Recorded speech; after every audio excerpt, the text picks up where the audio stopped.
In case you're wondering what's going on in this video that has since blazed a trail across the interwebs, this is the family of a fallen officer snubbing top congressional Republicans at a ceremony held to honor law enforcement who defended the US Capitol during the January 6, 2021 insurrection. We got together and we said we're not going to shake their hands. And now McCarthy is going to investigate the committee that investigated January 6th?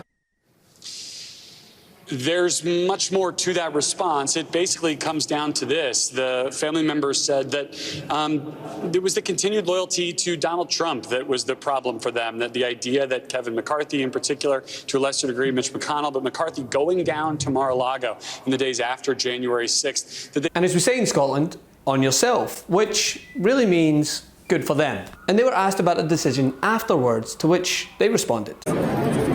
Self-explanatory, but, you know, they came out right away and condemned what happened on January 6th.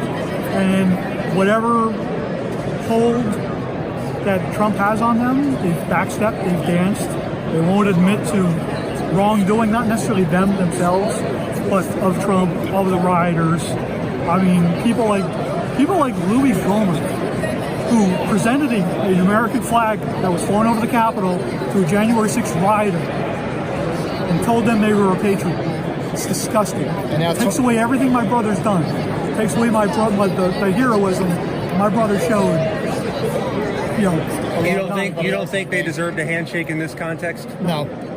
We got together and we said we're not going to shake their hands. To a lesser degree Mitch McConnell, but McCarthy going down to Mar-a-Lago in the days after January 6th, that they couldn't take seriously this idea that they were now backing the police officers who stood up and fought on January 6th. So she's absolutely spot on, because Kevin McCarthy has visited the former president at Mar-a-Lago several times. Not to mention the small fact that he panders to his every need and rushes to defend him whenever he sees the red blinking light of a camera in front of his face. What about the railroad? That you have yet to condemn the former president for no, I don't think anybody should be spending any time with Nick Fuentes. He has no place in this Republican Party.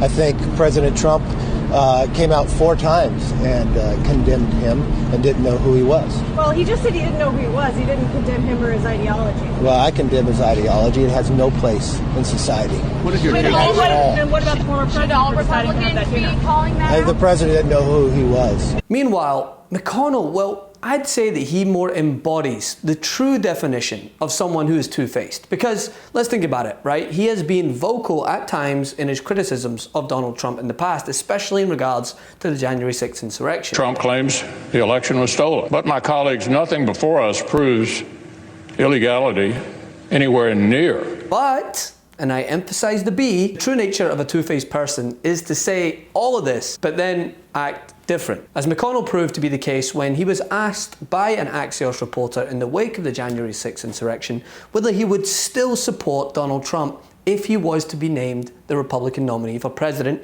in 2024. You said Donald Trump's actions preceding the January 6th insurrection were a, quote, disgraceful dereliction of duty. How do you go from saying that to 2 weeks later saying you'd absolutely support Donald Trump if he's the Republican nominee in 2024? Well, as the Republican leader of the Senate, it should not be a front-page headline that I will support the Republican nominee for president. And even recently, when this question was echoed to him, he went through a whole lot of words, as two-faced people tend to do, but ultimately said nothing. First, let me just say that anyone seeking the presidency who thinks that the Constitution could somehow be suspended or not followed, it seems to me would have a very hard time being sworn in as President of the United States. So, good for this family, on yourself. And if only more could see through the hollow sentiment of Republicans' alleged support. At MeidasTouch, we are unapologetically pro-democracy, and we demand justice and accountability.